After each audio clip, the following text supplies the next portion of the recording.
engagement. On the 24th, we were down at Florence Library, where we had several commissioners attend and some community members. We also had a virtual conference on June 29th on fatal officer-involved shootings. We had our chair, Jamon Hicks, and several panelists, including District Attorney's Office, Diana Turan, OIG's Darrell Williams. We had Lieutenant Patricia Thomas from the Sheriff's Department and the Chief Medical Examiner, Dr. Ukpo, and there was a good discussion about the officer-involved shootings. It at least gave the public some idea about how these things are examined and analyzed. Last Saturday that just passed, the commission hosted a community meeting in Pico Rivera in the 4th District. We heard from the local community there, including the family of Marco Vasquez Jr., who was shot by deputies in his mother's front yard in 2019 due to a mental health crisis. So there were calls definitely at the meeting for having some more information about the PET team and MET team, calls for 24-hour availability. So it showed us that the response to mental health situations in the community continues to be a concern. If you want to watch those recordings or any of our things, you could go to YouTube or Facebook pages at lacounty.coc. At our next commission meeting, we have, let's see, that's going to be tomorrow, July 20th from 9 to 1 at St. Anne's Conference Center. We'll be discussing MET, which are staffed by the Sheriff's Department and the Department of Mental Health. In addition to MET, we will also have the election of our chair and vice chair, and we'll discuss our commission's technology ad hoc committee's report on tasers. We also hope to hear more from the Sheriff's Department about the recent uses of force incidents in the Antelope Valley. The commission has been following the issues, and we've had several commissioners dialoguing with community members about those incidents. Next week, we will be starting a virtual conference series on deputies in schools, which has been a really big issue in the public. We have a great lineup of speakers who hold various positions on this issue. The first session is going to be Thursday, July 27th, and we'll be providing some background and overview of the topic. The second session is going to be on Monday, July 31st, where we'll discuss balancing safety with equity issues on school campuses. And the final session will be Thursday, August 3rd, where we'll highlight efforts to ensure outcomes and accountability. We also have an online request for public comment on this issue.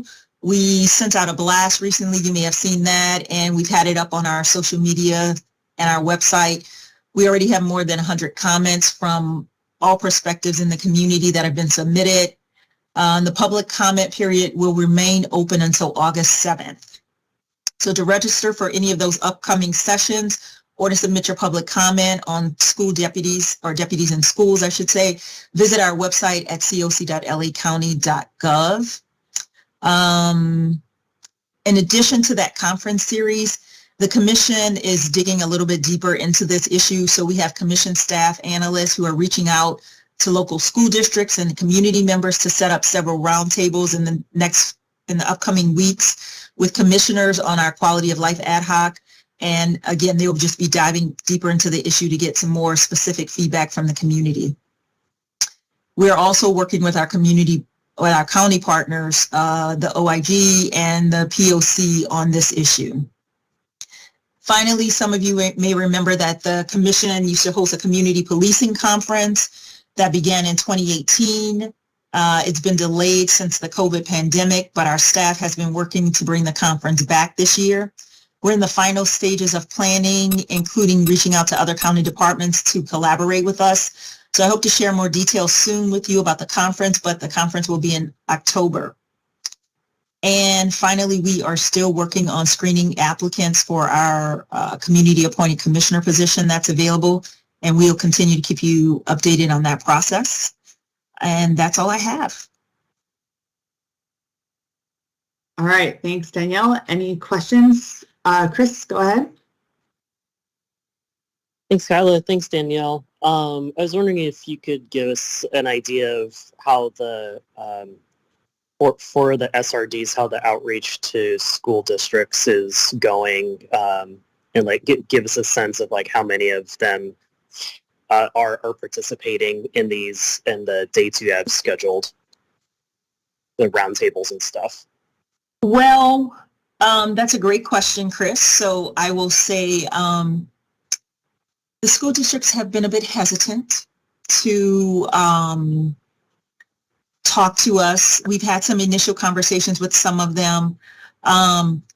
We aren't the only county organization or agency who's been looking into this issue. I think several county partners have been looking at this from several different lenses. We have OVP who's been looking at it from more like a school safety issue, right? So they've been contacted by several people who say they are with LA County. So a couple of them have said, well, we've talked to LA County, we're done. Thank you. So we are trying to explain, we're looking at it from a different aspect. We know there's been a lot of community calls for like canceling the contract and other community who don't want that. So we think it's important to get the school districts understanding perspective about what they think about having the school resource deputies on campus. We have a couple of districts that we're going to meet with, I believe, on the 21st and 25th. But I have to tell you, we are,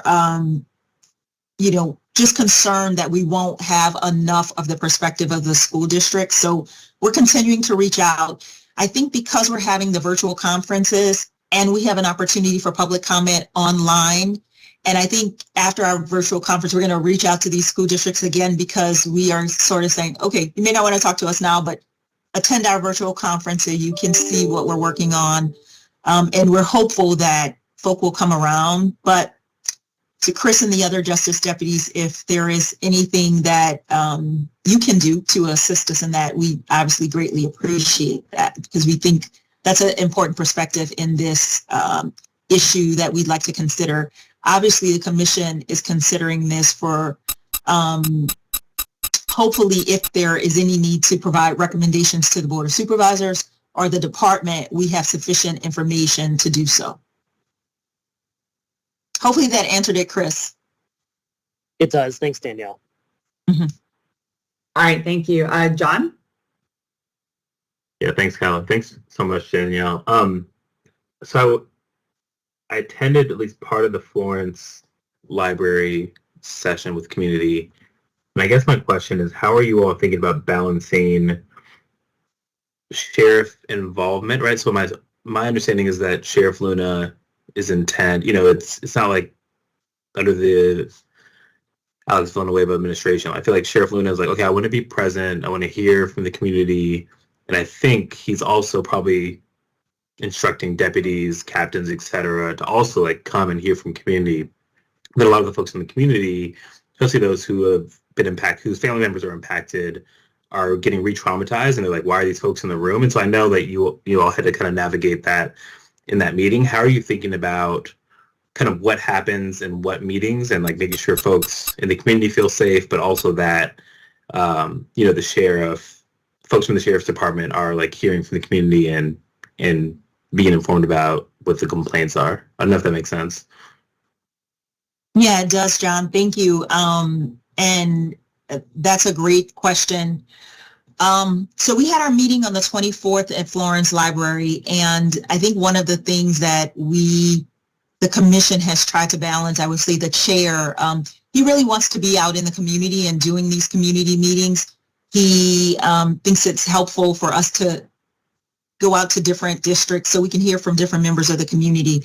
And of course, if we're local, we hear from those local folks who are near. I think what happened in Florence was the sheriff comes, he obviously has his detail with him, which is completely understandable. There were also some other members of the sheriff's department from I believe it was the Compton station, and then a couple of others. And there were some members of the community who felt triggered by one of the members of the department who was present.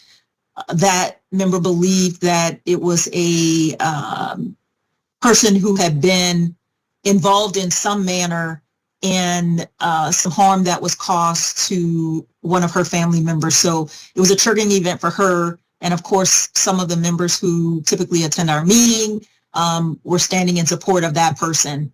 So it did go a little bit haywire. It's my understanding from some of the old members that a lot of the COC meetings used to be like that.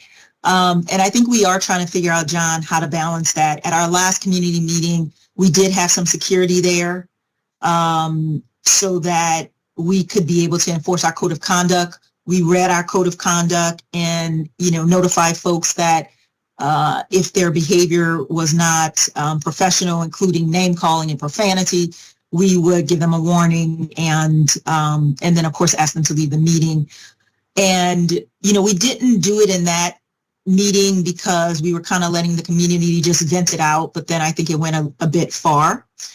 So I think we are trying to do what the board does, and that's read the code of conduct in the beginning and then try to enforce that code of conduct. The balancing of having department members present versus not has really been an issue, right? There's always a call for like, the sheriff should be here. He should be listening to what we're saying. He needs to know what we're saying. But then it's like, we don't want this to be a sheriff department meeting when there's 12 deputies sitting in the back. This should be a community meeting. So we have been trying to have some conversations with the sheriff's department. Obviously, the sheriff and his team weren't happy about that meeting. But it's the Civilian Oversight Commission. We are trying to hear from the community at those meetings. So we're still talking about how to balance that. We're dealing with that internally. How do we have a productive town hall and hear from the community, allow the sheriff to hear from the community, but do it in a way that's productive for all sides. So, we're trying to listen to a little bit to the community and hear what they have to say and also present balance. We try to do that at our meeting. We have the sheriff's department come and give their perspective on the issues we're talking about. But we also try to have a community perspective, presenting at the meeting and also hearing from the community during public comment. So we're continuing to balance that and work on how to best do that. And hopefully we'll see that in upcoming meetings. Yeah, Thank you for asking about that. All right, thanks, John. Sandra? Thanks. To follow up on that comment about balance, how involved is the Office of Constitutional Policing in these town halls?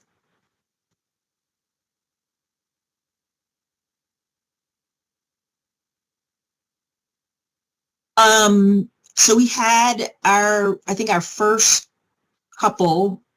The first one we had Director Eileen Decker there, and we also had Eric Strong, who was their community engagement person at the time. I think the next one we had was in Palmdale, and we had Bruce Chase there, and Near. Near is very dear to that community out there, and so folks were very supportive of him being present. There were no problems. They engaged well, and they came on behalf of the department. I think our Florence meeting, we knew the sheriff would be coming. We specifically invited him because at our previous town meetings, folks were like, the sheriff himself needs to be here. This is where, the commission's not dealing with issues. It's just hearing from the community. We want him here. So we specifically invited the sheriff. And I think folks were happy the sheriff was there, but I think it was the other deputy. So I don't think we had anyone from the Office of Constitutional Policing then. Some of the issues that have arisen, I have directly been able to discuss those with Eileen Decker, and we've been collaborating on the best way to do this moving forward. So work in progress. I think they've also had a shift in their the folks who work in that department. So I believe there's a new engagement person who will, in fact, be at our future meetings. It's been helpful to have someone show up not in uniform and who's just there to listen.